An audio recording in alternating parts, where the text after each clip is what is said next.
loucura começou com a quarentena e começou, né, nesse espaço da gente compartilhar nossas vivências e foi muito importante, está sendo muito importante para mim, cada vez mais que eu desenvolvo essa investigação, poder compartilhar, assim, porque só tem a agregar.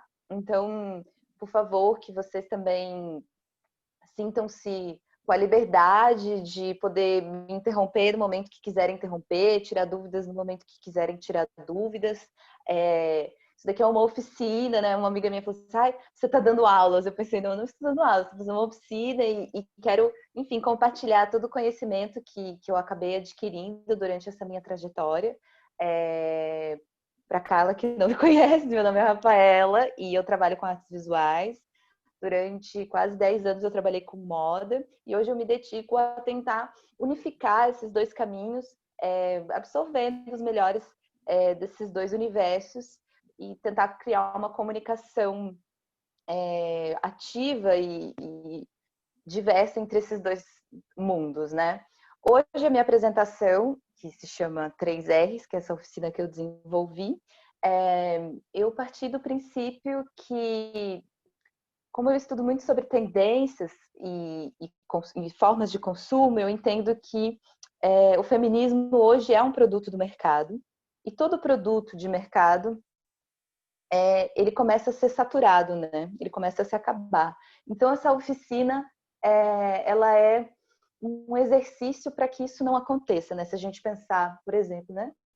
O movimento punk, né? Um movimento que era um movimento que falava sobre um ativismo tão forte e pouco a pouco ele foi se desvalecendo nesse espaço onde ele começou a encontrar o capitalismo e ele se acabou, né? Hoje a gente encontra brincos de alfinete a R$ 600, né? Alguma coisa que é totalmente contra o sistema vigente, né? Da atividade do movimento punk. Então, essa oficina é realmente um espaço para a gente explorar e ativar as ferramentas que o feminismo exige da gente, né? De repensar, de reestruturar a nossa própria visão. Então, bora lá. Vou compartilhar aqui minha tela. Iniciar. Tava. Nossa. Eita. Ai, meu Deus, gente, o que está acontecendo?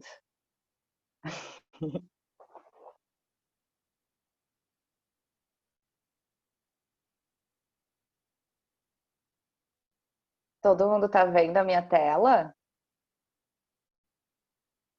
Sim, Gente, sim. sim, sim. Não sei, gente, às vezes eu perco e, enfim, não me encontro mais no mundo digital. Bom, então a partir disso, assim, dessa resistência de não deixar com que a moda consuma esse sistema, essa atividade, e que a gente possa aproveitar que o tema do feminismo está no mainstream, eu criei essa oficina onde eu proponho a revitalização do nosso olhar para que a gente possa entrar em paz com o sistema atual, assim, com a nossa própria autoestima e entender de onde surgiu toda a nossa imagem, como ela foi construída, como ela foi narrada durante os séculos. Então, nessa oficina eu proponho a gente recapitular a nossa história, a gente se reconectar com o nosso eu e com os nossos desejos e revitalizar o nosso olhar a partir de todas essas informações que eu vou fornecer para vocês aqui. Para começar essa oficina, eu acho interessante a gente falar sobre como a nossa própria visão pode oferecer diversas formas de visualização sobre qualquer coisa, né? Acho que às vezes a gente tem a tendência de olhar as coisas de apenas uma forma, né? De pensar que as coisas podem ser resolvidas de apenas uma forma. E eu estou aqui para a gente poder discutir e analisar como tudo que a gente vê tem milhões de formas e maneiras de visualizar, né? Eu gosto muito dessa frase do Duchamp, que é: a visão não é o que vemos, é uma posição, uma geometria no duplo sentido da expressão. Então hoje a gente vai poder, como essa própria foto do Jim Marble oferece, entender que existem diversas formas de ver algo e poder, enfim, aproveitar e experimentar essas novas formas, né? Na própria oficina, eu ofereço uma forma da gente utilizar esse sentido sensorial como uma visão da nossa própria atividade cultural. Entender e colocando como um paradigma a arte como um reflexo da nossa sociedade. Então, compreender o quanto os nossos olhos assumiram o centro da nossa vida sensorial no mundo ocidental e poder observar esse sentido que a gente tanto valor dá, né? Tudo é classificado pelo nosso olhar, né? É um sentido sensorial que oferece uma classificação instantânea, né? De todos os sentidos, desde o gênero, profissão, estilo, né? A gente com esse sentido a gente tem uma potência muito grande e uma necessidade muito grande de classificar, porque os nossos próprios olhos nos ensinam isso, né? A gente quer analisar sempre, racionalizar sempre, entender muito bem o que a gente está visualizando. É uma tendência nossa, né? Então, que a gente possa compreender como esse sentido sensorial atua na nossa realidade. Para a gente começar a entender isso como formas e perspectivas que a gente utiliza a nossa visão, eu queria colocar aqui um exemplo muito interessante e visualmente muito rico para a gente compreender como a visão realmente, com os séculos, ela foi sendo adaptada conforme os nossos objetivos. Essas imagens, elas são umas imagens da Idade Média. Na Idade Média, a gente tinha o conceito de utilizar a percepção, né, como uma cônica invertida, eles chamavam, né? Então, esse cone invertido, para o nosso olhar, parece que as pessoas estavam até desproporcionais, né? Porque a cabeça sempre ficava maior do que o próprio corpo. As esculturas, as representações da arquitetura eram muito interessantes, porque às vezes pareciam que era uma coisa até meio flat, assim, as coisas eram meio chapadas.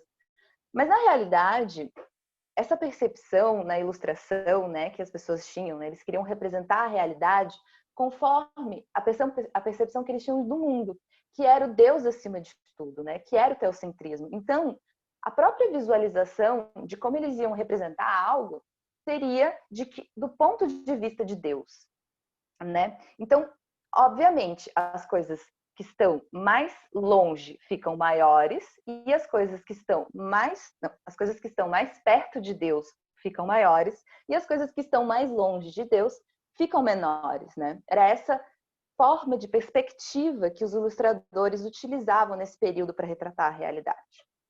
Já no Renascimento, as coisas foram alterando.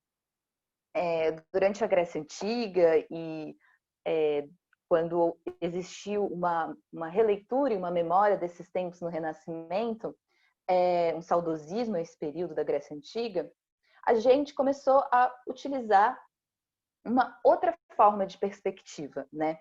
Embasada, obviamente, né, em todos, só para relembrar um pouquinho, né, a gente estava na Idade Média e a igreja como controle de todas as informações, e existiam, assim, nesse espaço de controle de informação da igreja, obviamente eles tinham contato com informações de todos os lugares da Europa, né? Eles tinham monges tradutores de universos gregos, de universos árabes, eles ficavam traduzindo e conhecendo conhecimentos de todos os lugares. Então, o que aconteceu? Nesse período, começou a ter uma grande força de racionalizar tudo que a gente queria, né? Tudo que a igreja queria, né? Controlar toda a informação e, a partir desse controle, a nossa própria perspectiva começou a ser alterada. E, curiosamente, é a perspectiva que a gente usa até hoje, que é a perspectiva cônica, que é um ponto focal como centro, e esse centro é a pessoa que observa, né? A gente tenta sempre colocar essa forma onde eu observo e, a partir disso, linhas vão sendo puxadas, né? E essas geometrias vão criando todos os objetos que eu quero colocar dentro dessa sala. Para ficar mais fácil, para a gente entender um pouco o que eu estou falando sobre visão e sobre patriarcado e o que é tudo isso, eu gosto de pensar numa analogia interessante, que é pensar tudo que a gente está estudando é como se fosse esse quadrado que esse cara tá, porque a gente tenta colocar tudo dentro de um quadrado.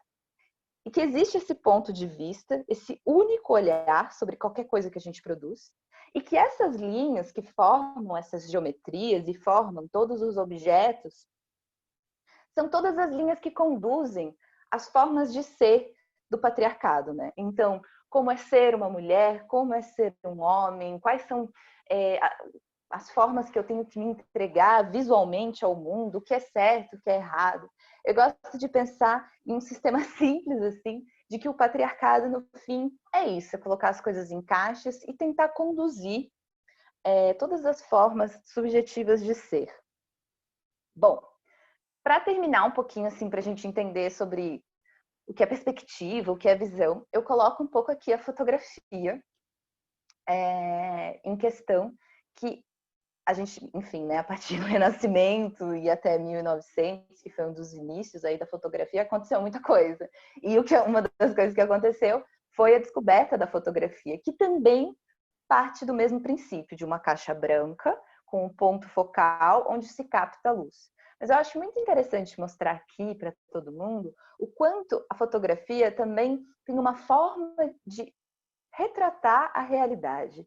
E além da retratação da realidade, a fotografia tem um mecanismo de deformação da realidade, né? Então, conforme eu vou colocando filtros, eu posso entregar uma imagem diferente. Então, hoje também a gente vai discutir muito sobre como eu me retrato e o que é que eu retrato a partir disso, né? Eu acho um exemplo muito louco porque viram outras pessoas aí nessa própria imagem, né? Bom, e a partir disso, como eu tinha dito para vocês, a oficina ela tem um pouco disso, sim, da gente entender o nosso corpo e entender quem somos e entender como a gente pode articular nesse sistema, né? Eu tenho um filósofo espanhol que eu gosto muito, que se chama Santiago Alba, que ele define o patriarcado de uma forma muito simples. Ele diz que na nossa sociedade existem os homens, que são corpos, dono da racionalidade, e existem as mulheres, que são corpo também, donos da racionalidade. Porém, existe um período em que o nosso corpo deixa de ser corpo e vira carne, e vira um objeto. E ele é próprio para o consumo, porque ele é carne. Então, nesse momento, nessa ambiguidade onde se é vista a nossa imagem, acontecem os abusos com nós, né? Porque a gente deixa de ser corpo, a gente deixa de ter a ração, né? Então, enfim, é nesse momento em que acontecem violações, é nesse momento em que acontece a violência doméstica, nesse momento em que a gente deixa de ser uma pessoa, né? A gente passa a ser outras coisas em que não se analisam nesse sistema, né? Que, enfim, são criações que não condizem à nossa existência, mas são realidades postas sobre o nosso corpo, né? E é um pouco isso que a gente vai conversar sobre o primeiro R, que é o R de recapitular. Eu gosto muito dessa obra do Mark Lang, que ele faz assim os bastidores das obras renascentistas. Então ele coloca aí o Monet produzindo essa obra da Olímpia, onde está todo mundo olhando o que é que ele está fazendo, né? Então acho que a nossa atividade vai ser um pouco isso, assim. Vai ser uma releitura de alguns séculos de como a gente construiu e como construíram a nossa imagem por nós durante esse período. Que é como vemos o que se vê. Essa é a pergunta que embasa todo o meu primeiro R. Para eu poder explicar essa forma da gente visualizar as coisas, eu gosto muito de usar essa profissão cool hunting, que é uma profissão que existe apenas no mercado da moda e no mercado, enfim, da antropologia do consumo, né? Não sei. Eu conheço profissionais apenas da moda, porém eu imagino que no design de interiores, enfim, locais onde realmente estão voltados para o consumo, né? Lá no começo, enfim, Revolução Industrial, a gente tinha uma forma de consumir que era uma forma por necessidade, né? Só que chegou um momento que a gente não podia mais consumir pela necessidade, porque todo mundo já tinha tudo. Então, pouco a pouco, começaram a existir um movimento da gente consumir por desejo, né? E, enfim, a profissão de co-hunting começou nos anos 90, não é tão longe assim, perto da Revolução Industrial. Porém, é muito notório o quanto é possível observar como a gente consome através do nosso desejo. E esses profissionais trabalham exatamente nisso, observar o que a gente deseja.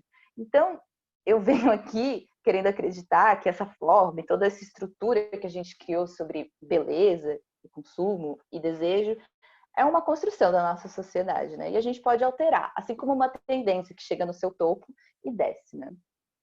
Bom, esses profissionais, que são muitos e existem no mundo todo, que tem, enfim, a WSN, a Neurod, a Perkins, eles vão estudando todas as nossas formas de consumo e também de ideologias, como a gente se comunica pelas redes sociais, quais são as cores que a gente está querendo, quais são os livros que a gente está lendo, porque tudo isso envolve em como vai ser definido o meu próximo desejo, né? Então, geralmente, eles fazem essas linhas e esses horizontes de 5 em 5 anos. Todo ano eles fazem as apresentações, se não me engano, em março.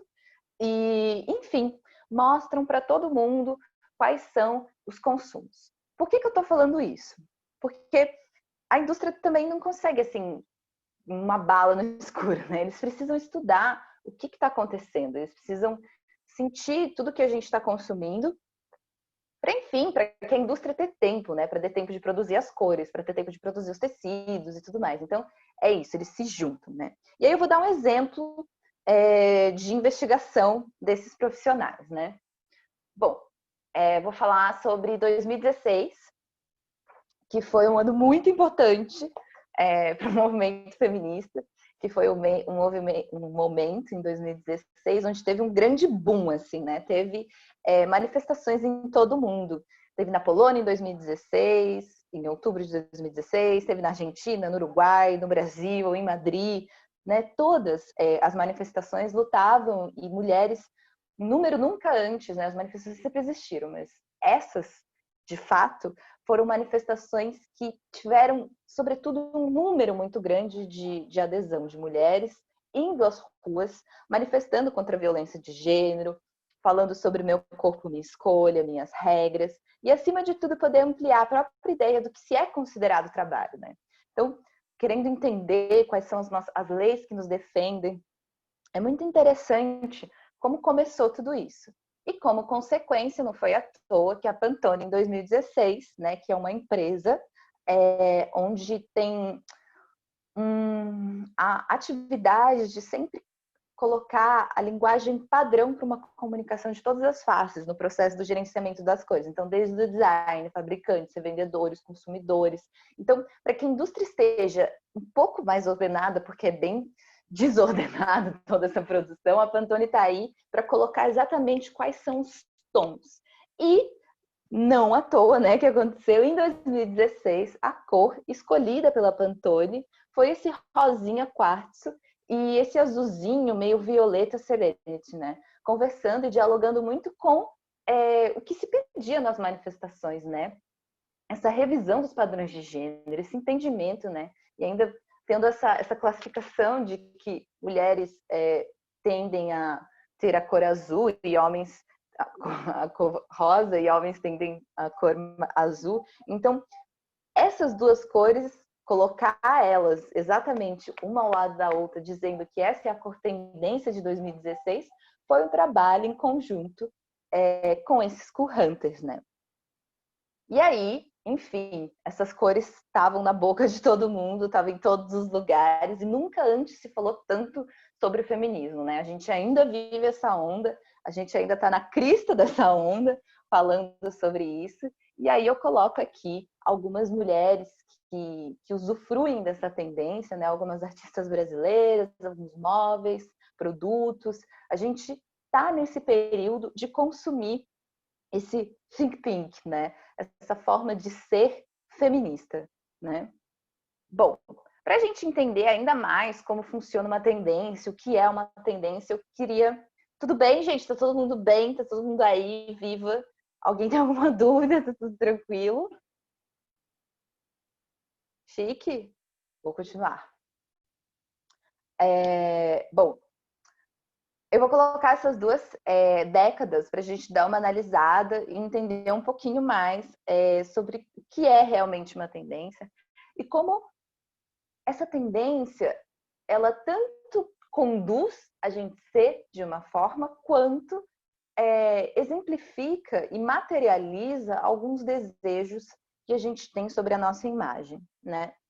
Então, vamos conversar aqui sobre o que aconteceu nos anos 80. Nos anos 80, a gente estava, assim, bombando, né? Tava as primeiras compreensões de ondas eletromagnéticas distribuídas na primeira geração de 1G. Então, a gente estava começando a estar conectado em todos os lugares.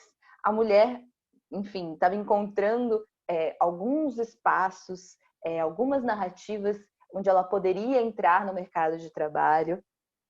Junto a isso, né, o método anticonceptivo, ele estava uma adesão muito grande, então a maternidade estava sendo escolhida pela própria mulher. Desde 1960, as mulheres nos Estados Unidos tinham conseguido esse espaço de equilíbrio, então estava aí quase mais de 20 anos. Então, enfim, a gente estava vibrando nessa forma de ser onde existe agora 2 empregos para a mulher, né? Ela estaria no mercado de trabalho, porém, ela também não deixaria esse outro emprego que ela tinha, que era nas casas, ou enfim, se ela não fosse uma mãe de família, ela também tinha que lidar com toda a situação, que aquela rotina estressante de comprovar quem ela era, muitas mais vezes do que as pessoas que estavam naquele local. E, obviamente, a moda, ela não agiu de outra forma, né? Ela fez jus à necessidade que a mulher tinha naquele momento, né? Então, aqueles ombros, eles eram imensos. Eu precisava carregar o mundo das minhas costas, né? Então, eles precisavam ser o maior que eu conseguisse. Porém, a gente nunca deixou de ser mulher, entre aspas, né? Colocando sempre a marcação na minha cintura e mostrando que, além de tudo, eu sou mulher, né? Mas foi muito interessante, porque essa época foi uma época que a gente nunca se explorou dessa forma, né? A gente usou e abusou da alfaiataria e começou a consumir isso de uma forma muito interessante. A gente nunca tinha desenhado o nosso corpo assim, né? A maquiagem também era muito interessante, porque ela era muito controlada, por assim dizer, né? Eu deixava a minha pele em branco, né? Tinha o pancake, que a gente usava muito. E a partir disso, era uma pintura em branco, uma tela em branco ali. Eu poderia controlar, ou desenhar, ou delinear da forma que eu tivesse interesse, né? Uma coisa muito interessante também, que em todas as análises de tendências que eu faço, é sempre olhar os hinos de uma geração, né?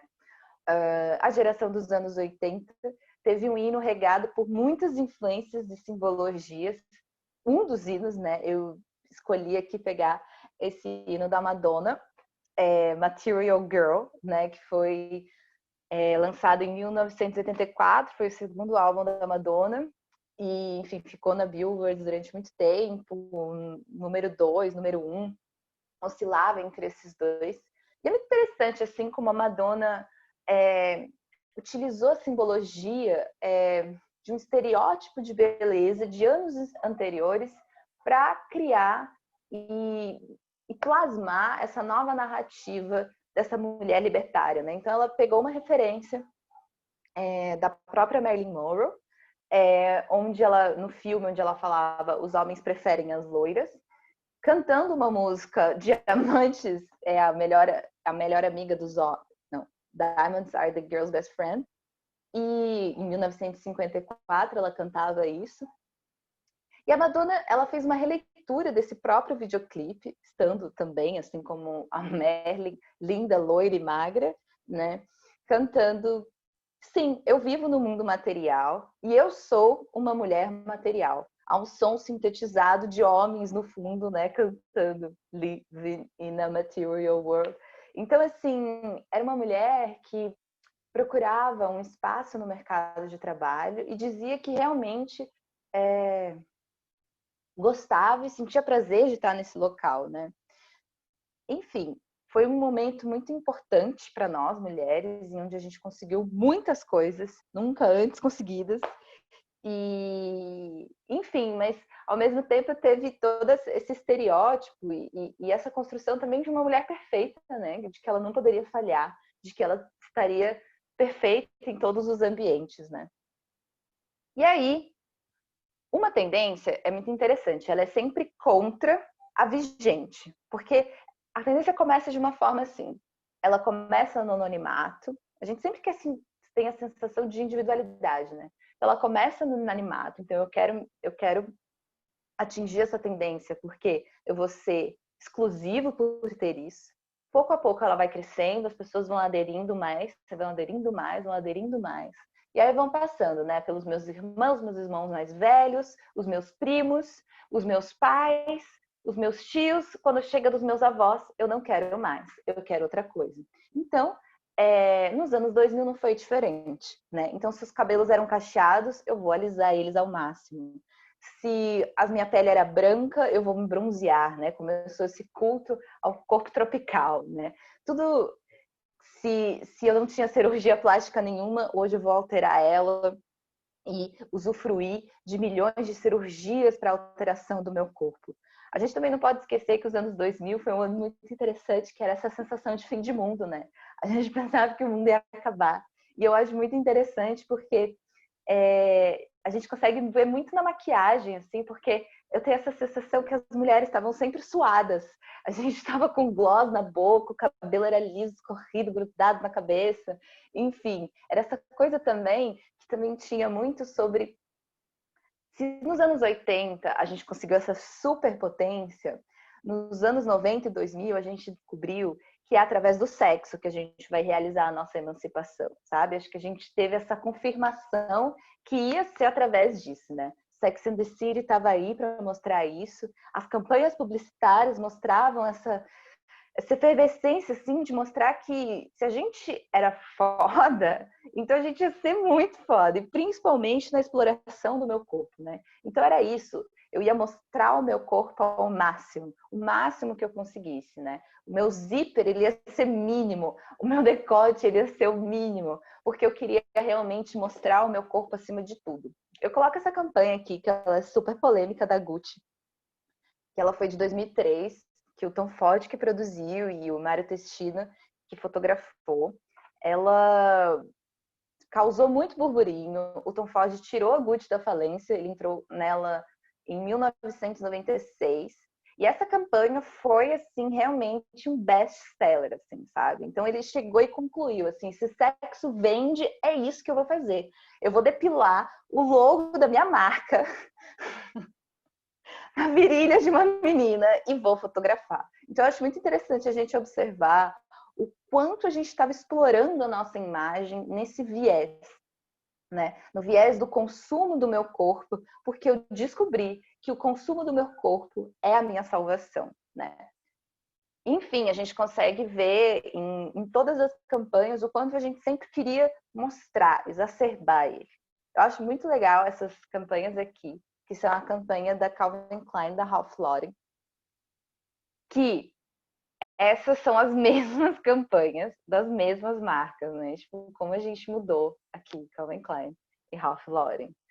Então, é muito interessante, assim, como realmente os nossos desejos vão sendo alterados conforme os séculos, e a moda, por si só, vai oferecendo esses mecanismos para que possa ser representado esse desejo.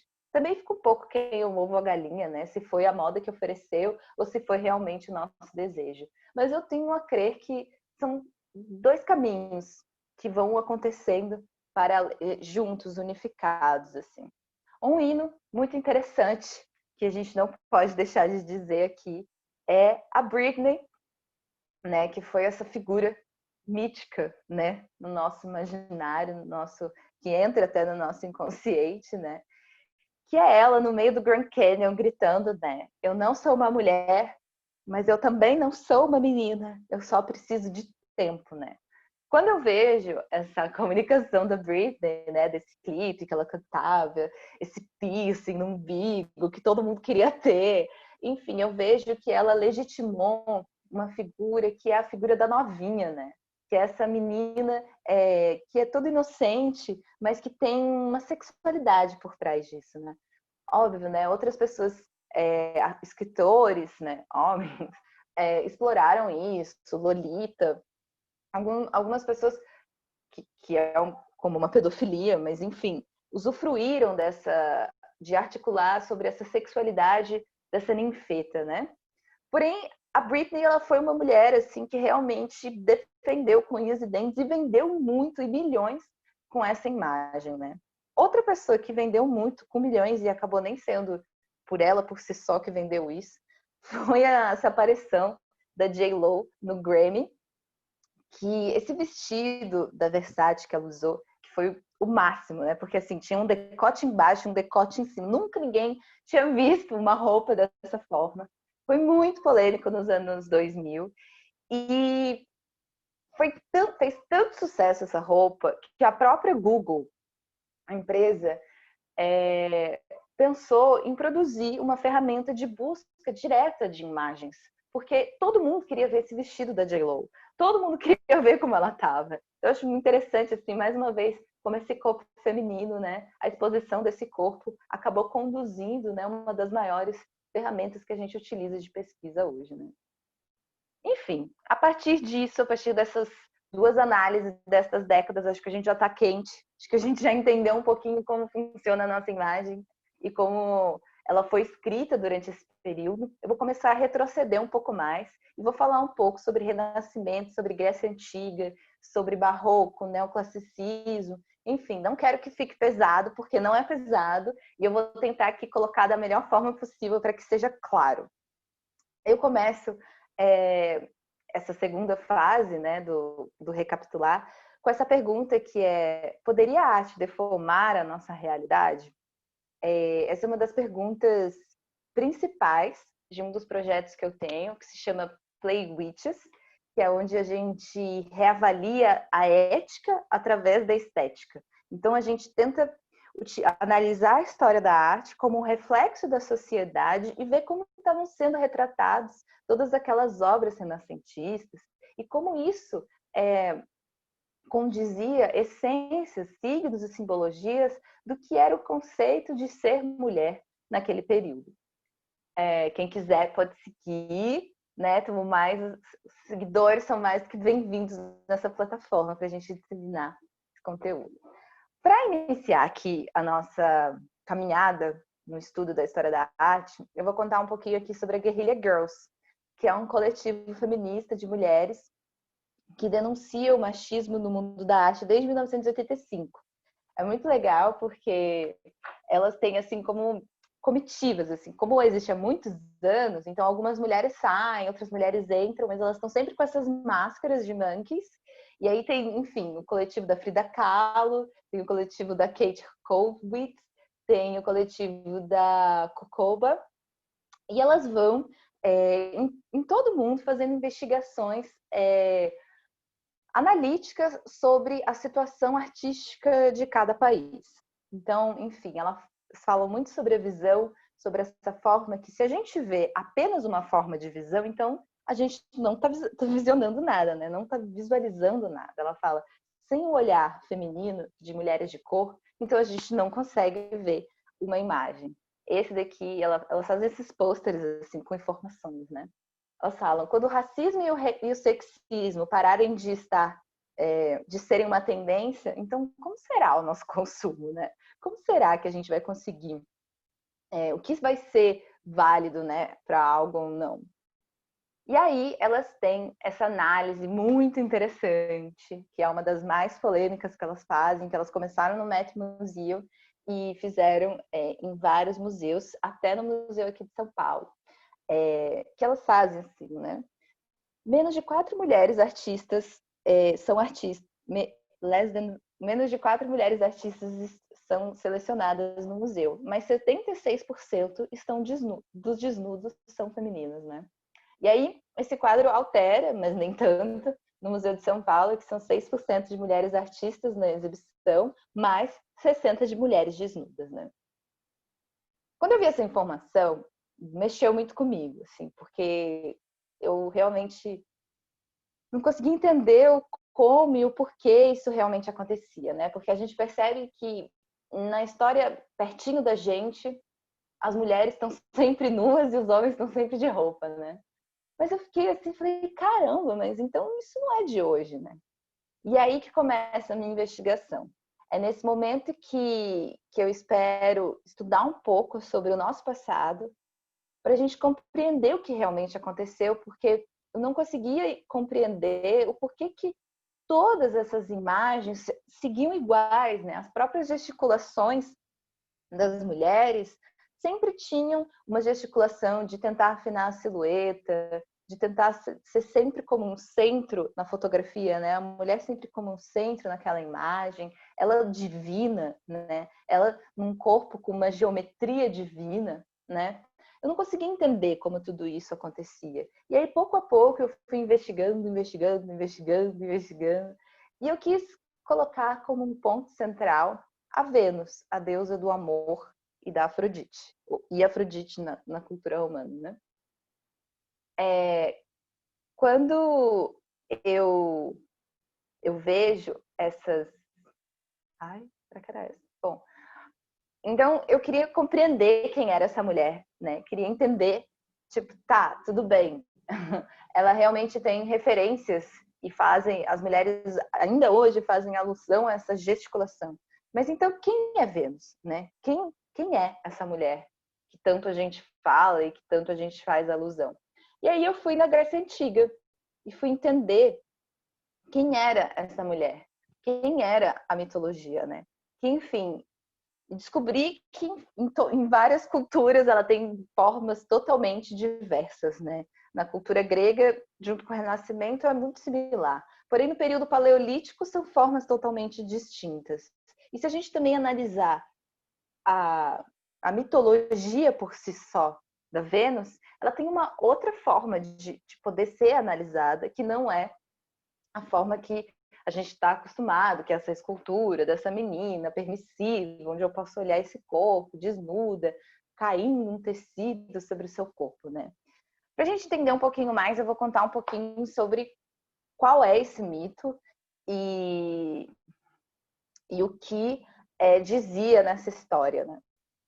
Bom, tudo bem até aí, gente? Vocês conhecem essas imagens? Tá tudo certo? Tá tudo certo, Rafa. Não, porque assim, sei lá, né, estou falando muito. Deixa eu beber uma aguinha aqui enquanto isso. Pergunta aí pra Carla em espanhol se tá tudo bem, se ela tá Carla, ¿todo acompanhando. bien hasta acá? ¿Te has enterado de todo lo que he dicho? Carla, Sí, ¿sigues sí, ahí? todo bien hasta ahora. No entiendo mucho, muy bien, pero sí capto la idea. Sigues. Como mirando las imágenes lo puedes enterar, ¿verdad? Sí, Pero ¿sientas cómoda? Pues nada, de decir, pues no me he enterado que esta palabra, o Rafa, Ujú. pues, porque somos pocas, con lo cual podemos quedar, no sé de las otras, pero te puedo decir y nada, tranquila, ¿sabes? Sí, gracias. No, pues no, muy bien. Pues, eu, switch. E aí, bom, então, que era essa mitologia, né? O que será que fala essa imagem que eu procuro em todos os lugares e encontro em todas as campanhas publicitárias no meu scroll do Instagram? Tipo, o que será que é isso, né?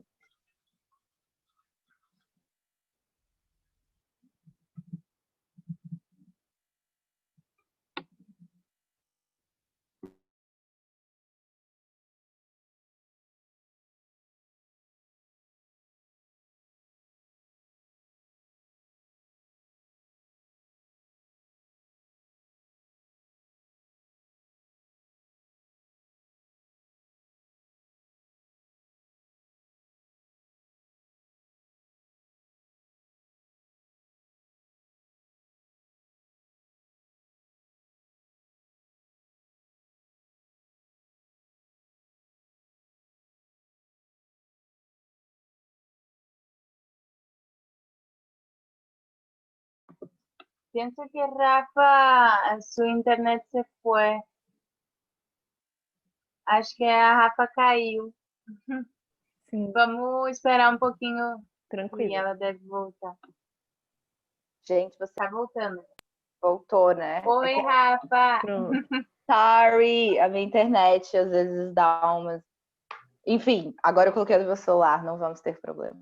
Tudo bem até agora, gente? Vocês estão, enfim, entendendo? Tá interessante, construtivo. Super, Tudo tô bem? Vai passada, tô adorando.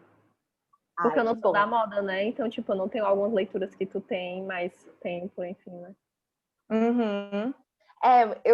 Eu sempre fiquei assim, porque para quem é da moda é muito óbvio, né? Tipo, foi isso que aconteceu. Mas eu acho interessante que sempre quando eu mostro, é sempre muito impressionante. As pessoas ficam, nossa, eu nunca tinha visto.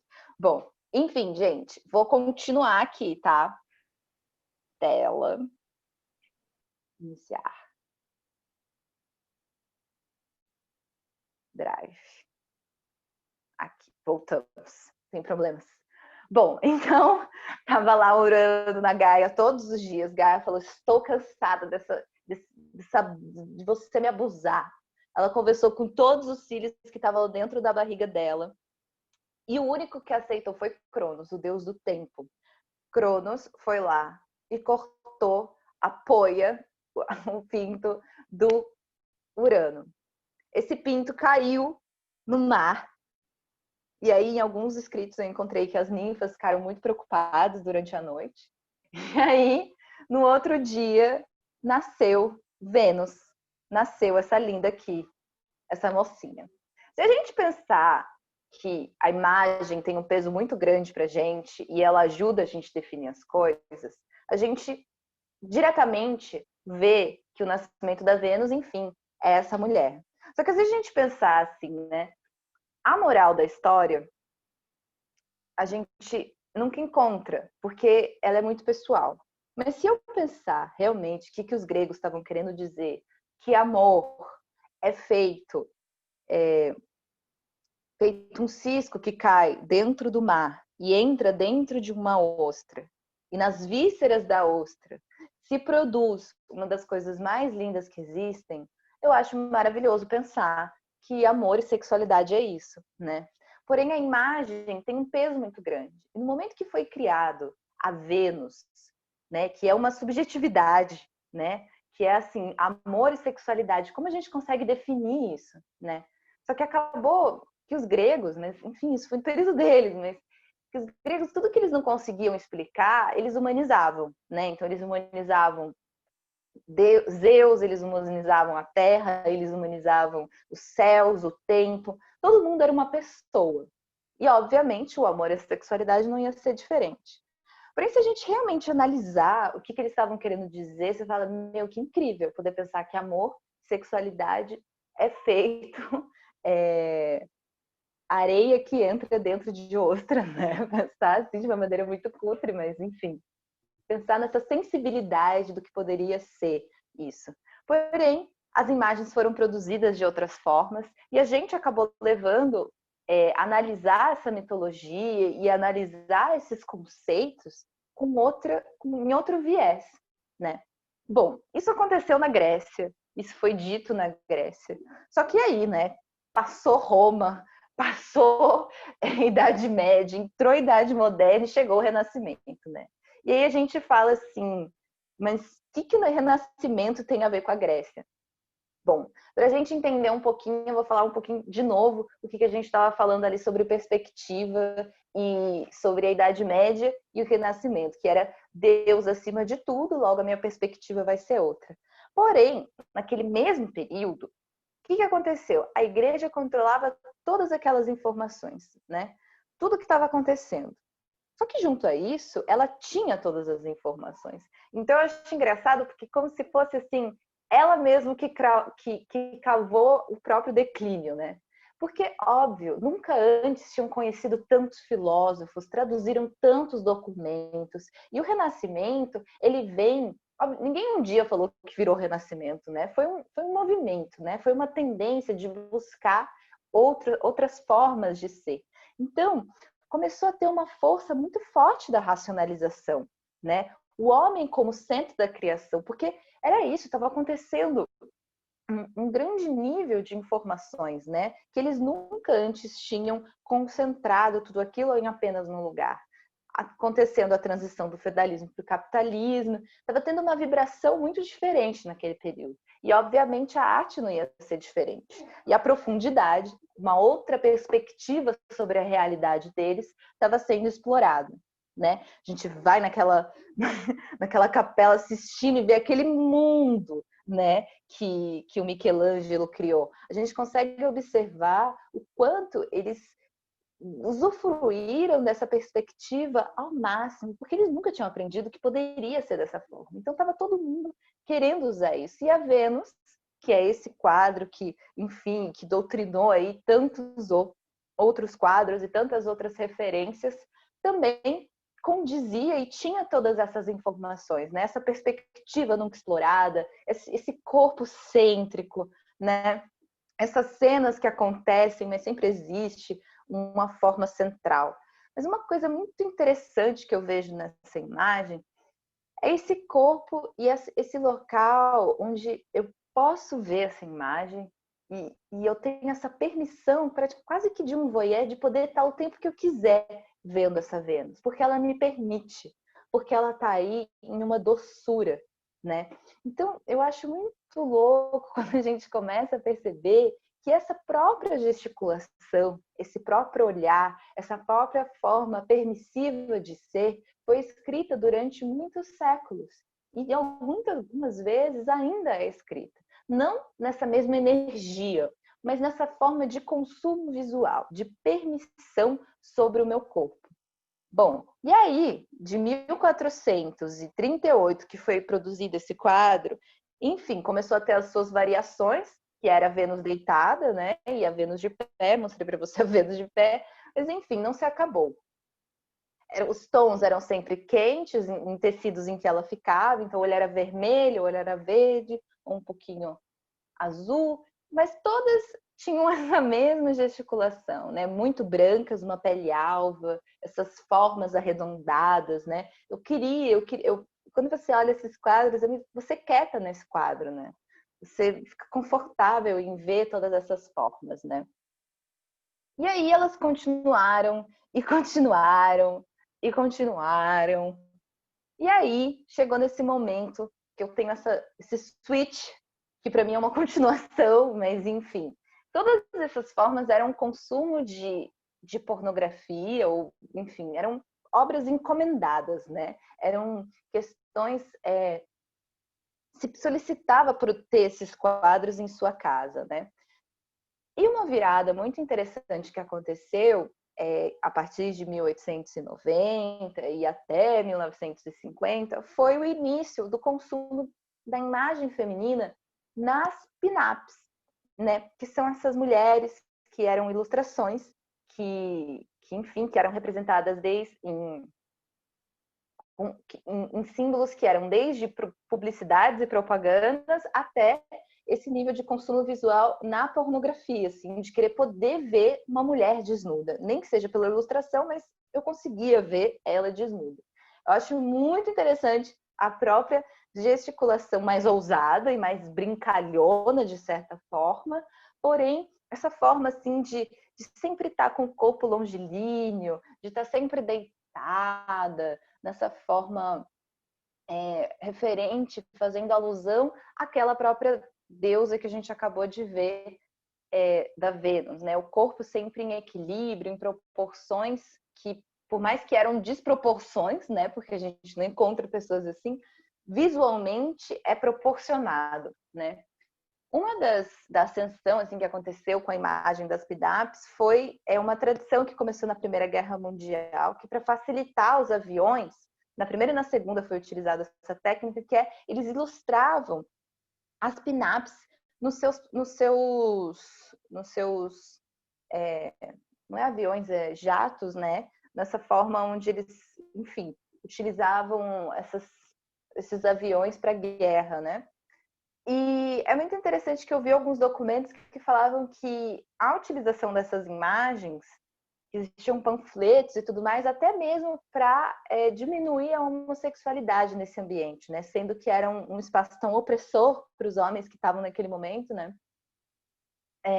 Como o próprio governo americano começou a investir na utilização dessas figuras em todos os lugares que eles podiam, né? Uma pessoa interessante para falar aqui, uma figura muito legal assim, né? Importante nessa época, foi o Alberto Vargas. Se não me engano, ele era chileno e ele é considerado dos pais das pin-ups, assim. Ele foi um dos que mais produziu ilustrações dessas mulheres e, enfim, ele se inspirava em bailarinas, em artistas norte-americanas e chegou até expor muitas de suas fotos nas revistas, que eram as revistas mais famosas dos anos 50. Eu já falei um pouco mais, mas enfim, dos anos 30, 40, as Square começou no 40. Dos anos 40, 50, que começou a Playboy, ele produziu essas ilustrações e na própria Playboy, em algumas edições, ele foi até o diretor criativo. Então, enfim, essas imagens começaram a estar em todos os lugares. Em todos os lugares se podia ver uma pin-up se divertindo no seu cotidiano domiciliar, né? Essas são algumas ilustrações do Gil Elgrin e, enfim, os bastidores, né? As fotos que ele tirava das mulheres e aí depois como ele ilustrava. A partir disso começou um período muito interessante, porque as mulheres começaram a ficar cada vez mais iguais à representação de uma mulher, né? Então, assim, você fica meio... Será que a Marilyn é uma pin-up? Ou será que ela é realmente ela? Ou, enfim, a gente começa a não discernir muito bem o que é ilustração, o que é pessoa, porque elas são muito similares, né? Enfim, aí eu coloquei aqui a Rita Hayworth, a Brigitte, que foi um pouquinho posteriormente, a Marilyn, que foi uma das mais significativas sex symbols do período dos anos 50 e, enfim, a partir desse momento, é interessante a gente dizer que começou a existir um novo discurso sobre a masculinidade, né? De 1950, que começou a se iniciar a Guerra Fria, que todas essas imagens estavam sendo produzidas, né? Existiu... que eu acho muito interessante, assim, esse filme do O Selvagem, de 1953, que tem o Marlon Brando como ator principal, né? Era esse homem, essa nova masculinidade que nunca existiu, né? O homem tinha acabado de voltar de uma guerra, ele estava extremamente traumatizado, muita coisa estava acontecendo, né? Primeiro que o ambiente familiar, né, o ambiente doméstico estava completamente dominado pelo esse espaço feminino, porque elas tiveram que dar conta e elas deram conta, né? E esse homem chegou um pouco de paraquedas ali, não entendendo muito o que estava acontecendo, mas ao mesmo tempo viveu coisas horríveis e também queria aproveitar a vida, porque percebeu que a vida poderia acabar em um segundo, né? E aí, o que aconteceu? O Hugh Hefner não foi bobo nem nada, né? Em 1953, ele começou um super projeto, que era um projeto de transformar a pornografia numa cultura popular. Obviamente que não foi esse o pensamento dele, mas ele queria produzir e divulgar imagens, né? Não eróticas, que se iniciou como erotismo, como a insinuação, mas junto a isso, proceder e ter informações, né? Então era Playboy, Entertainment for Men. Ele sempre teve essa vontade de querer publicar um meio de comunicação onde pudesse ser realmente essa escrita dessa nova masculinidade. Então, o Hugh Hefner foi uma figura muito interessante para esse período, porque era exatamente, acho que essa passagem do Paul B. Preciado, né? Que é da sociedade puritana à paranoia moral da Guerra Fria. Passamos ao vale tudo, ao sexo como objeto de consumo e ao machão desinibido e juvenil como uma máquina de gastar. Então começou a existir essa mercantilização do íntimo, né? Não estranhamente, a primeira Playboy que teve foi a Playboy da própria Marilyn Monroe, né? Ela estava nesse veludo, mais uma vez, nesse veludo vermelho, né? Em 1953, inaugurando aí a primeira edição da revista. Eu gosto muito dessa entrevista que o Hugh Hefner faz em 55, que ele fala para mim, que define toda a minha tese, né? Que é a Playboy devia combinar, a Playmate devia combinar um corpo carnudo com aspecto infantil de uma anônima pin-up.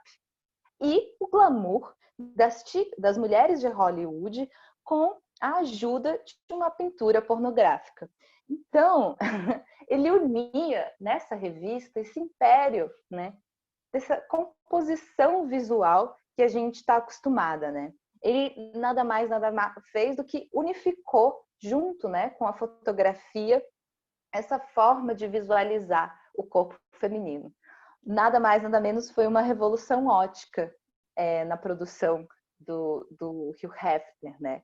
Ele modificou as formas de habitar um lugar, nossa forma de afeto, de produção de prazer, né? Hoje eu poderia levar as mulheres em qualquer lugar, né? Poderia levar as mulheres numa revista e ainda poder possuir ela, né?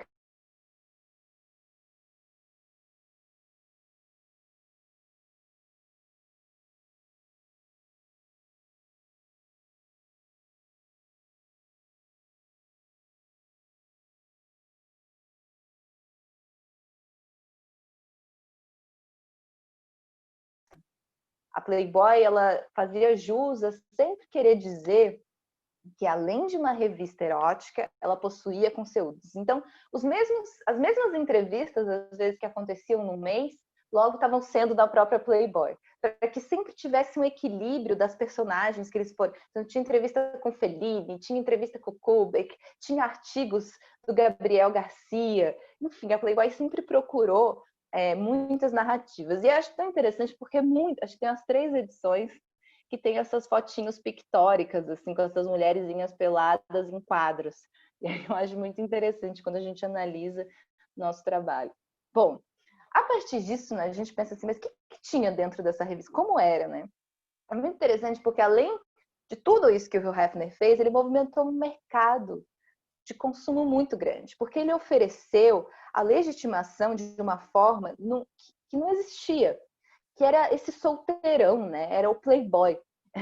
Era forçando a masculinidade como uma identidade para uma liberdade, né? Então tem existe muitos estudos que falam sobre como começou a cozinha americana, né? Obviamente estava acontecendo uma gentrificação muito forte nos Estados Unidos e os apartamentos começaram a ficar cada vez menores. Mas muito dessa exigência foi porque existiam esses apartamentos dos solteiros, né? E os homens não poderiam estar na cozinha, porque aquele era um ambiente que eles jamais poderiam estar, né?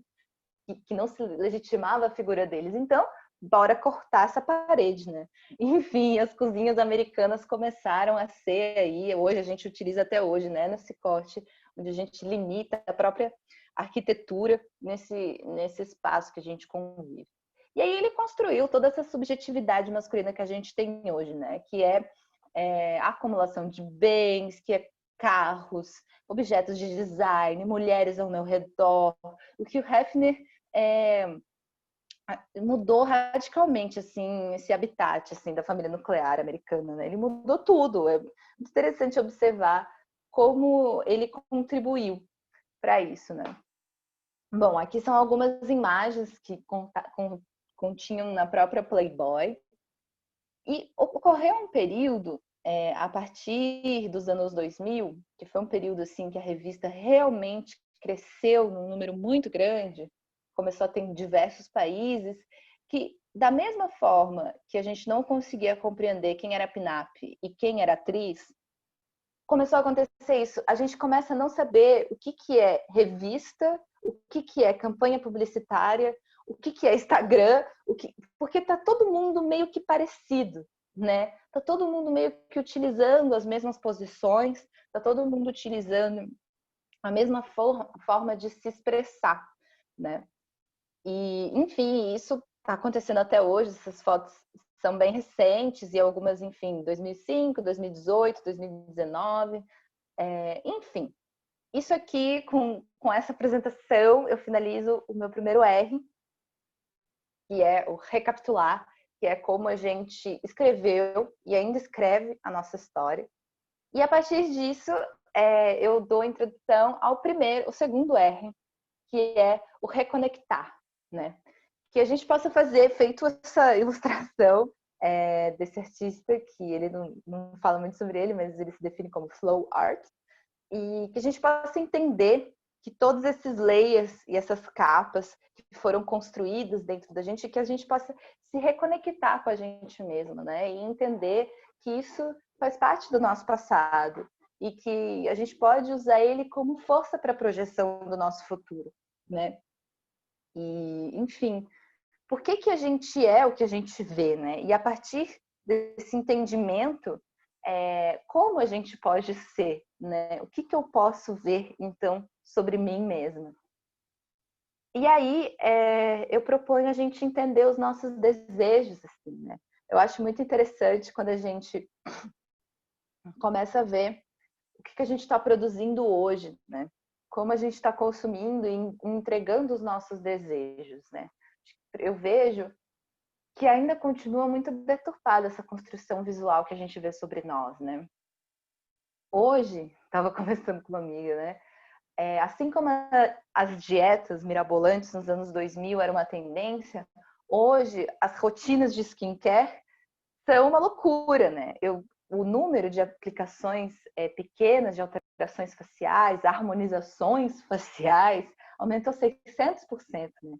Muitas pessoas entram no próprio consultório com filtros do Instagram, falando, eu quero ficar exatamente como está essa imagem, né? Então, entender como a gente está consumindo a nossa imagem, entender quais são os hinos da nossa geração, né?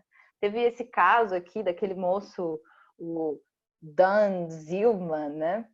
Quando eu vi isso, eu falei, gente, olha que loucura, né? Exatamente o Hugh Hefner do século XXI, né? Eu acho que a única coisa que muda é que o Dan também entrou nessa onda, né? Ele também tem que ter um corpo perfeito, estruturado e tudo mais.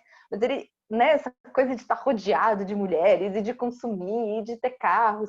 Enfim, será que a gente realmente está tão diferente do nosso passado, né? E a partir disso, será que esse realmente é o meu desejo? Eu gosto dessa ilustraçãozinha aqui da Vênus, da Vânia Letra, que para mim é a mais real que um dia definiram, e dizer que quando a gente analisa a arte, ela não mostra nada que a gente não sabe, e sim ela faz a gente descobrir algo que somos, né? Então, enfim, eu estou quase terminando a minha apresentação, e aí agora, Bruna, chegou o momento que eu quero Vamos que você me lá. mostre esse link. Dale.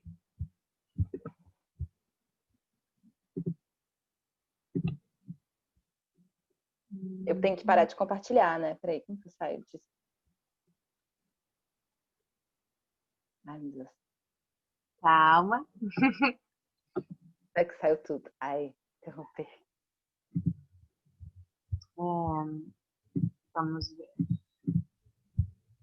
E aí coloquei esse vídeo assim para complementar, para a gente também não ficar triste e falar assim, meu Deus do céu, o que estamos fazendo no mundo? Que é da Fernanda Montenegro recitando uma poesia da Simone de Beauvoir. Vamos ver se vocês conseguem escutar. Eu estou fazendo esse texto da Eu Simone de consigo. Beauvoir. E já no fim da vida dela, ela fala uma coisa muito interessante, que é o seguinte. A impressão que eu tenho é de não ter envelhecido, embora eu esteja instalada na velhice. O tempo é irrealizável. Provisoriamente, o tempo parou para mim. Provisoriamente. Mas eu não ignoro as ameaças que o futuro encerra. Como também não ignoro que é o meu passado que define a minha abertura para o futuro. O meu passado é a referência que me projeta e que eu devo ultrapassar. Portanto, ao meu passado eu devo o meu saber e a minha ignorância, as minhas necessidades, as minhas relações, a minha cultura e o meu corpo. Que espaço o meu passado deixa para a minha liberdade hoje? Não sou escrava dele. O que eu sempre quis foi comunicar da maneira mais direta o sabor da minha vida. Unicamente o sabor da minha vida. Acho que eu consegui fazê-lo. Vivi num mundo de homens, guardando em mim o melhor da minha feminilidade. Não desejei nem desejo nada mais do que viver sem tempos mortos. Eu acho que talvez aí seja o momento da encenação que eu assinaria embaixo. E que eu não vou ficar aqui repetindo minhas palavras. Se eu encontrei esse trecho tão profundo e tão verdadeiro de uma mulher que sabe dizer isso melhor do que eu. O acaso sempre teve para mim um sentido muito claro. Mas às vezes, quando eu acordo, eu sinto um espanto pueril. Por que eu sou eu?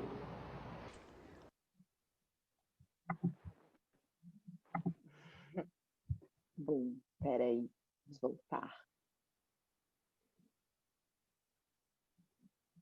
Vocês já tinham visto esse filme, esse vídeo? Não, eu adorei. Adorei. Amei também. Já quero que tu coloque o link para eu poder olhar de novo. Vou colocar na biografia complementar. Chiquérrimos que somos. Bom, então assim, gente, eu amo. Acho que eu conheci esse vídeo da Fernanda logo no começo da minha investigação e ele foi realmente assim um combustível assim para eu não parar de seguir e investigar o que eu investigava e compreender o passado da forma que eu compreendia, porque eu realmente acredito que nós, para a gente movimentar e ativar esses mecanismos que o feminismo tanto exige, né, que é a reestruturação de tantos sistemas, é pensar que o meu passado é o meu saber e a minha ignorância e as necessidades, as minhas relações, a minha cultura e o meu corpo. E entender que espaço o meu passado deixa para minha liberdade hoje, né? E seguir com isso, né? Sempre quando a gente se sente de uma forma oprimida, a gente fala, nossa, mas como está sendo a minha liberdade, né? Ela tem uma referência ao meu passado ou é o meu presente de hoje, né? Sempre entendendo como essas estruturas vão funcionando dentro da nossa subjetividade, nosso entendimento como mulher, né? Como a gente está falando sobre visões, nesse segundo R sobre reconectar, eu quis deixar aqui algumas referências de artistas, mulheres, que produzem conteúdos muito interessantes. Eu pensei em filmes assim, eu falei, nossa, acho que eu colocaria todos da Agnes Varda, assim, porque eu acho ela maravilhosa e todos os temas que ela discute são sempre muito sinceros, muito nu e cruz, assim. Então, quem tiver oportunidade de ver algum filme dela, eu aconselho muito. Também aconselho esse documentário da Maria Martins, que, enfim, era uma das maiores artistas surrealistas brasileiras que a gente teve. Incrível, assim.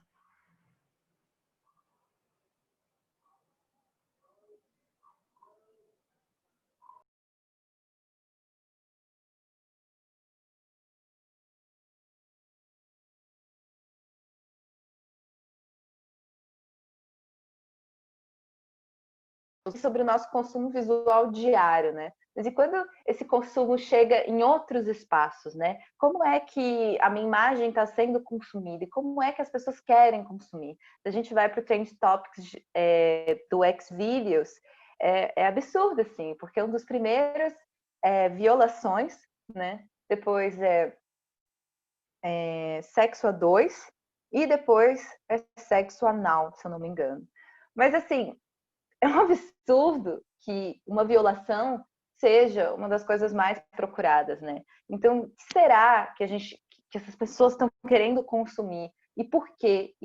E dentro de que condição essa procura está sendo efetuada, né? Enfim, são coisas que a gente não tem controle, mas que é interessante a gente sempre articular, né?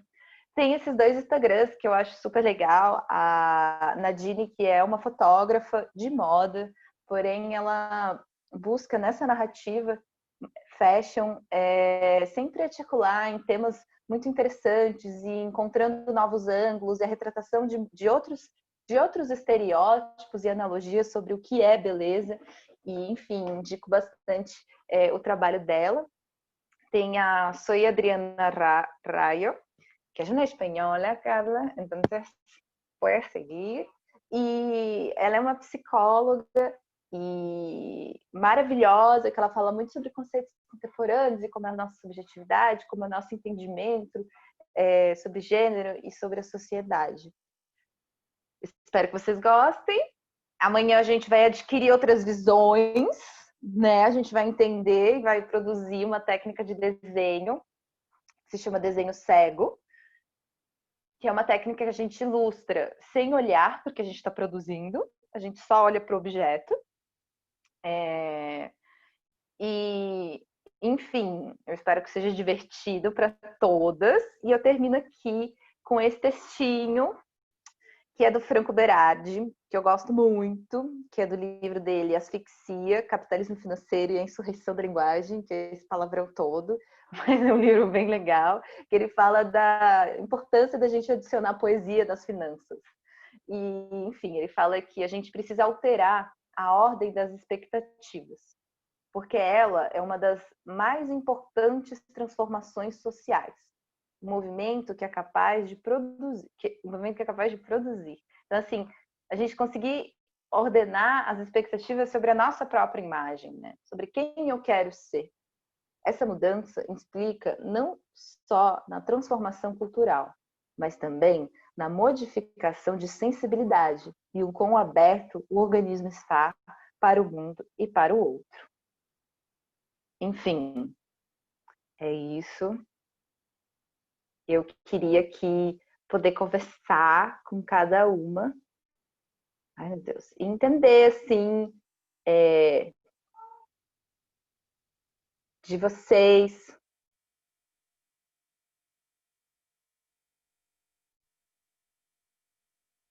Bom, é isso. Esses são os meus primeiros 2 R's.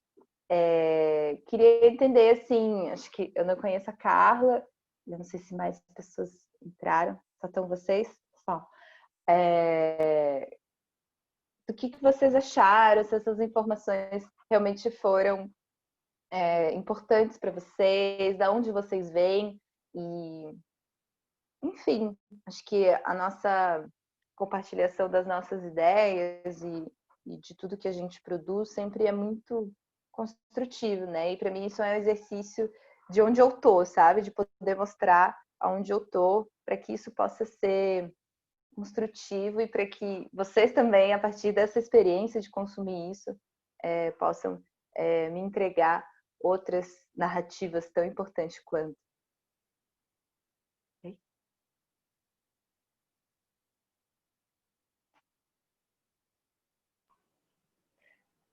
Carla, tu quer falar? Porque você vai ter que sair daqui a pouco, né?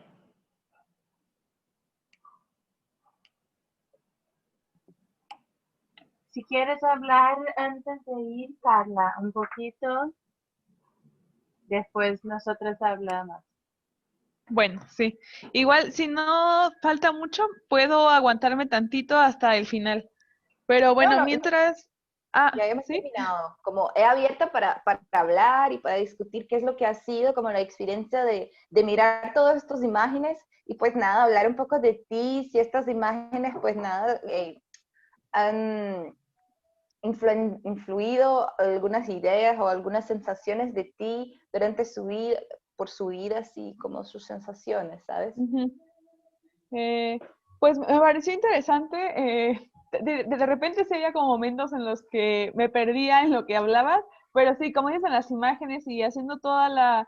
O sea, con las imágenes se veía bastante bien como el punto, ¿no? Entonces me parece interesante como hacer como toda esta revisión de cómo se ha... Pues sí, cómo se ha manejado el uso de los cuerpos de las mujeres a través de la historia del arte y cómo ahora también en el arte es que, pues sí, cómo es que nos movemos y también pues sirve para repensar cómo queremos, pues sí, replantearnos ahora cómo queremos como mujeres ser vistas y presentar cosas en el arte, no solo pues estar en las paredes para que vayan a verte, o sea, actuar directamente. Creo que eso es muy importante y Y pues eso en general es importante que hacer como esta revisión y para que de ahí partir y empezar a ver otras posibilidades. Ujú, totalmente. Sí, sí, como mi intención siempre ha sido esta, ¿sabes? Como de, hacemos así, estamos en este juego como hace muchos y muchos años y ciclos, entonces, a ver, esto es la forma que podemos seguir, esta es la forma que tenemos ilusión de ser, ¿sabes? Como siempre me quedo pensando que el consumo tiene olas, ¿no? Entonces, llevamos un tiempo en que el consumo se daba por la necesidad. Entonces, vivimos así, como cuando necesito, pues cambio los zapatos. Cuando estoy con frío, pues compro una chaqueta. Pues con el tiempo hemos cambiado y el consumo se ha influenciado por el deseo, ¿no? Entonces las empresas, pues nada, crean cada vez más deseos y nuestra forma de ser, ¿no? Y nuestra forma de consumir. Pues nada, ahora con todo lo de COVID, en todo lo que está sucediendo, me di cuenta de que de cierta forma estamos cambiando la forma de consumo por la forma de la moral. ¿Moral? Esta es la traducción con la moral.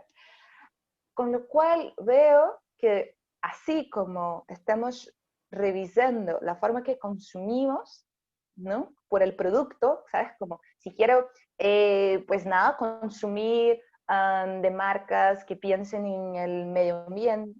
Tipo algo ideológico, así, como con un Totalmente. peso mayor de ideologías y eso está ahora súper para pensarnos. Sí, efectivamente. Entonces, como veo que aprovechar esta ola, ¿sabes? Como aprovechar que el feminismo está ahí para estar y aprovechar para que esto no sea otra vez un consumo de un sistema, ¿sabes? Como ha sido el grunge, como ha sido el punk, como ha sido todas las movidas que el capitalismo se ha aprovechado ahí y ha consumido esta forma de ser y estar. Entonces, como pienso que si intentamos pensar que nuestra producción de imágenes de nosotras mismas, es una producción que viene desde nosotras, ¿sabes? Desde nuestra moral, desde qué es lo que quiero ser, ¿sabes? Como hemos llegado a un punto que logramos, ¿sabes? Como que logramos pensar y tener la conducta, de lograr a tener la conducción de nuestras vidas y decir, ¿qué es lo que quiero? Entonces es necesario pensar qué queremos, ¿sabes? Como cuáles son nuestros deseos. Entonces esto, nada más, ¿sabes? Sí, sí, totalmente de acuerdo, sí. Y justo eso, como pues con los movimientos feministas que había como previo a toda esta contingencia, o sea, que tampoco se queden en lo que había y se detengan allí y se vuelva lo mismo, como dices, no. Totalmente. ¿Tú eres de América Latina? No me... De la Ciudad de México. De México. Ujú. Y todas estas imágenes que te enseñé, pues de la cultura pop, yo que sé, de Madonna, de J-Lo, como sientes que en Brasil ha sido como masivo, como en Ujú. todos lugares se podía consumir. En México también tienes la sensación que se podía, como Sí, son muy vivas sí. en su imaginario, ¿sí? Ujú. Sí, Y también, de sí. las pin-ups y todo. Sí, sí, Es sí. porque es que es muy fuerte, ¿no? Siempre me queda la sensación que la América Latina es como si fuera una... Ay, ¿cómo se llama? ¿Cómo que esponja, amiga? Mm, Como que se no. puede absorber, no me acuerdo el nombre, es como una...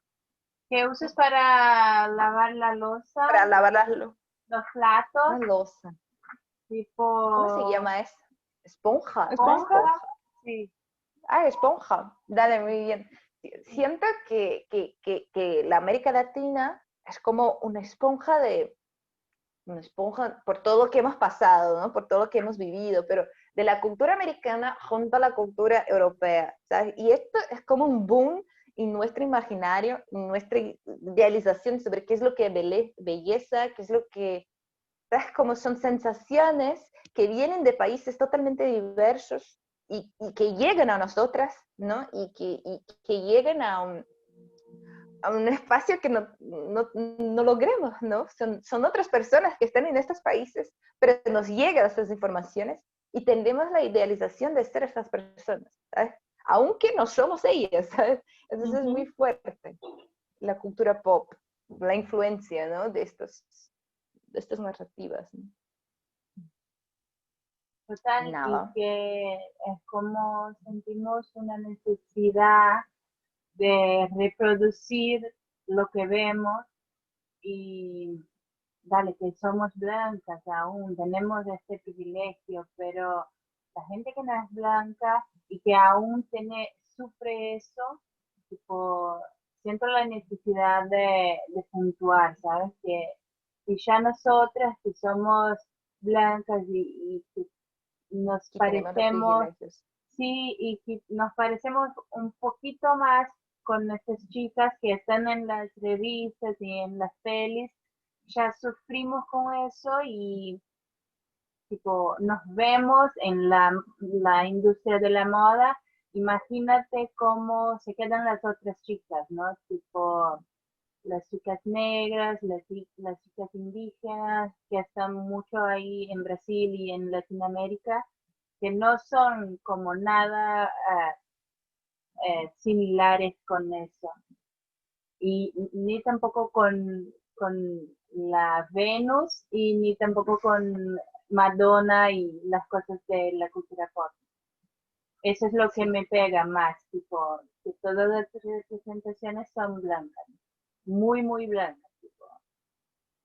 Y, Efectivamente. Es lo más fuerte, ¿sabes? Como los otros cuerpos que nunca... Cuando hago la investigación pues, de la aristocracia europea, ¿no? Cuando llego a los cuadros, me queda así como, es que nunca encontré un cuerpo, y, yo que no sea como translúcido, ¿sabes? Como nunca he encontrado un cuerpo, ¿sabes? Y siempre son como creados que están trabajando, que están como en el background, así, de todas las fotografías, de todas las imágenes, y me quedo así, pero eso es una locura, ¿sabes? Como es muy fuerte la potencia de la imagen, es muy fuerte para nosotras. Para nosotros como queremos siempre y deseamos siempre estar en las imágenes que consumimos, ¿no? En las imágenes que logremos visualizar y queremos estar en nuestros espacios, ¿no? Entonces, como me quedo la sensación de pensar cómo es nunca verse, nunca, en ningún espacio verse, ¿sabes? Como, ¿cómo es? ¿Sabes? Es muy fuerte. Y eso. dale. ¿Algo más? No, pienso que fue muy bueno y un montón de Bruna, tú que has informaciones. visto la primera vez, Sí, ¿cómo te pareció? ¿Qué has sentí, sentido? sentí que hay mucho más informaciones, tipo que haces un trabajo más largo desde el inicio, tipo, ya, ya hiciste eso en la primera vez, pero que ahora te inseres más y hablas un poquito más de cada cosa y traes más tipo referencias literarias como citaciones, eso me gustó un montón, y cómo separas cada uno de los R's y que, no sé, me gustó cómo está hablando y cómo organizaste tu pensamiento. Qué bien. Es que es muy complicado, como cuando llegué en todas estas informaciones, me quedaba así, pero madre mía, ¿qué es lo que voy a hacer? Porque es como, son muchos ciclos, ¿sabes? Y a la vez son todos ciclos idénticos, ¿sabes? Como me quedas, como es la misma cosa, pero totalmente distinto, por supuesto. Entonces me quedaba como, ¿cómo? ¿De qué forma voy a hablar con la gente todas estas informaciones, ¿no? No, pero Y pienso ahora, que hiciste tipo un buen resumen, ¿sabes? Que tipo lograste hablar de las cosas más importantes que pensaste tú y lograste muy bien cómo explicar para nosotras hablas muy bien, lo siento eso, ¿sabes? Tipo, consigues, Ujú. logras comunicarse con la gente que está mirando. No siento que hace falta nada, sé que el ritmo está bueno y que, por cierto, Carla, tendría entendido todo, lograr entender todo si hablaras en español, ¿sabes? Tipo, porque explicas todo y ya está, te sale muy bien, de verdad. Tengo Qué orgullo. bien, sí. Sí, yo también coincido en que Sí, estuvo bastante bien, fue muy puntual con la información, pues sí, la necesaria para como ir captando la idea, lo que necesitábamos. Me pareció también bastante bien. qué bien, chicas, sí. Mi intención, mi ilusión es como llegar con esta presentación en espacios como publicitarios, en poder como enseñar una otra mirada para quien lo está haciendo. Ujú. Como me gustaría mucho llegar en espacios, en hacer como workshops, hablando con gente que produce toda esta comunicación visual que consumimos diariamente. Y pues nada, a ver si esto ayudaría la comunicación de ellos, ¿no? Cómo podríamos intentar pensar en una otra comunicación que sea más eh, con, convergente con nuestros deseos, con nuestras intenciones de nuevas visiones del mundo, ¿no? Como para intentar romper el sistema que seguimos y para que eso sea como una revolución, una otra revolución óptica, ¿sabes? Como Sí, sí, es una buena ilusión, es una perfecta ilusión, tipo, para que no sea tan violenta la publicidad con los cuerpos y todo. Está muy bien. Sí, totalmente. Pero muy bien, me quedo muy contenta porque siento que cada vez más, como ahora puedo enviar a algún sitio y decir, Sí, oye, sí, hace un trabajo en un estudio sobre el cuerpo femenino, cómo ha sido como toda la gesticulación de perfecto. este cuerpo por los ciclos y todo. Por lo cual, solo tengo que agradecer por el hecho Dale, porque es muy, para mí lo más importante es porque si tú no tienes como una fecha, bueno, luego lo dejas, ¿no? sí, sí, sí. Entonces cuando me quedo como, tengo hasta septiembre para, entonces con lo cual me quedo, dale, muy bien, Ya. tengo que hacer. No, está Entonces siento perfecto. que, Y mañana volvemos, ¿no? Carla, claro, mañana si puedes volver, es tipo una experiencia muy guay, muy guay. Tipo, vamos a diseñar. Yo nunca estoy para el diseño porque no sé cómo, pero la última vez que hice con Rafa fue re bueno. sí, Entonces, si puede volver. mañana vamos para el tercer R, que es revitalizar, como revitalizar nuestra visión. Y pues nada, enseño una técnica artística, no sé si lo has hecho alguna vez, que se llama dibujo ciego, que es una técnica surrealista que Ujú. han creado en 1920, pues para intentar conectarse, que era una movida, ¿no? Que interabas con los sueños, con el inconsciente, todo esto, todo el rollo. Entonces es un dibujo muy sencillo. Mañana vamos a necesitar pues un espejo y nosotras, y un cuaderno Ujú. y un boli. Y vamos a aprender a dibujar sin mirar para lo que estamos haciendo. Es una experiencia. Ok, Y, como, sí, suena interesante. y Dale, pues nada, es una experiencia artística ahí para intentar encontrar otras miradas sobre nosotras mismas. Y eso. perfecto. Entonces, Perfecto, sí. dale. A la misma hora, ¿cierto? ¿Mañana? Sí, sí, Sí, Muy bien. dale. dale, Nos muchas vemos gracias, Carla. entonces. Sí, Gracias, muchas gracias, que Rafa. estés muy Gracias, bien. Sí, Carla. gracias a vosotras. Nos vemos pronto. Besos. Sí, Hasta luego. Buenas Hasta noches. igual, luego. bye.